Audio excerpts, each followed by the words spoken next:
spoke at an event in Herndon, Virginia. It was an address hosted by the Retired American Warriors PAC. After the address, a young Marine vet asked this question. Will you support and fund a more holistic approach to solve the problems and issues of veteran suicide, PTSD, TBI, and other related military mental and behavioral health issues?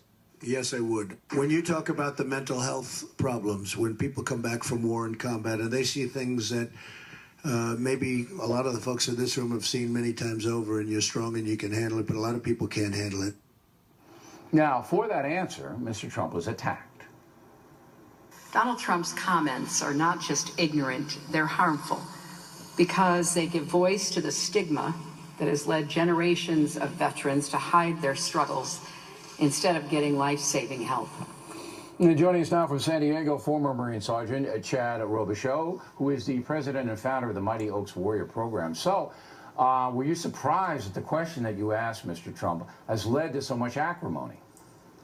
Yeah, it has been really surprising to see all the aftermath of it. You know, I was very privileged to get to ask such what I believe to be such an important question for the future of the healthcare of our veterans.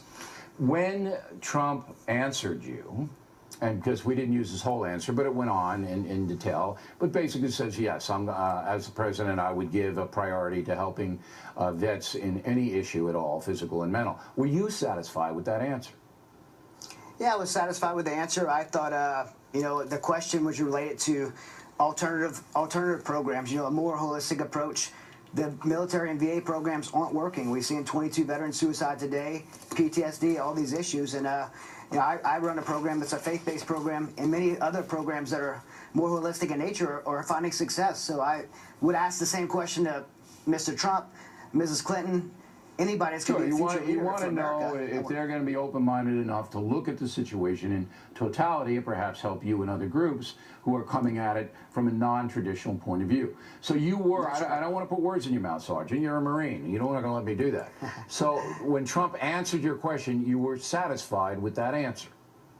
Yes, I was. And you know, I hope that it's my hope that he's, and I've seen so many great generals in the room, General Boykin, General Flynn, so many great generals in the room that, you know, I really hope Mr. Trump, if he becomes president, surrounds himself with those people. Yeah, and does what he says he's going to do.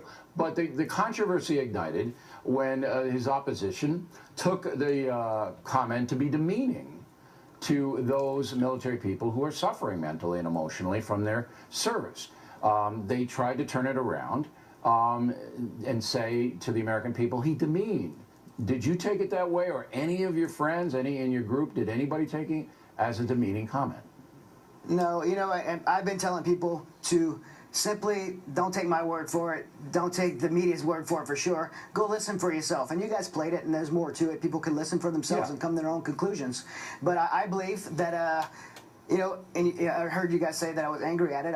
I think the truth is, it's a very sacred issue. Our warriors are, you know, they're represent America, and they've done some amazing things. 15 years in the war on terror. There's been 2.6 million veterans that served in the war on terror, and over half of them have physical, mental, and spiritual wounds, and we need to take care of them. It's an enormous problem, and it has to be prioritized by the next administration, whether it's Clinton or Trump. But the exploitation of the issue, all right, is disturbing to me. I don't mind if vets watching tonight think Donald Trump wasn't articulate enough, but I didn't see him demeaning any vets at all in what he said. And you agree with me, right? I do, and I think everyone should know this event that we attended. It wasn't a Trump rally. It wasn't it wasn't a political event. Okay, so you and I both agree, and you asked the question that there wasn't any diminishment of the veteran status. Yet it was used in a way to attack Trump in a manner that I didn't like, getting the vets in the middle of this, you know? I understand the political attacks. I understand that that's what the game is, but I don't want the vets in the middle of it. That's what offended me about this whole thing. Sure, like I said, I think it's a very sacred thing, and it's, again, the question was a very serious question. The future president needs to be able to address this very serious problem, and, you know, I think whoever's going to be the president of the United States needs to be able to answer that question and surround themselves with right people and right policies to change the 22 suicides a day, to change this PTSD impact, and to give a pathway to more holistic programs. Real quick, is the training for the Marines enough to prepare people for the horrors of the war on terror? You know, the military has always said the pillars to resiliency are mind, body, and spirit. I really believe that the military has lost the definition of spirit and having a true spiritual resiliency. I'm very blessed. I get to go to the Marine Corps boot camp every quarter. Last weekend I was there, spoke to 2,500 recruits. Well, you might advise, because I think that's part of it. The preparation has to be more intense mentally, because this war on terror is unlike anything that we've ever seen. Sergeant, thank you very much. We appreciate it. Plenty more ahead as the factor moves along this evening. What motivated Donald Trump to run for president?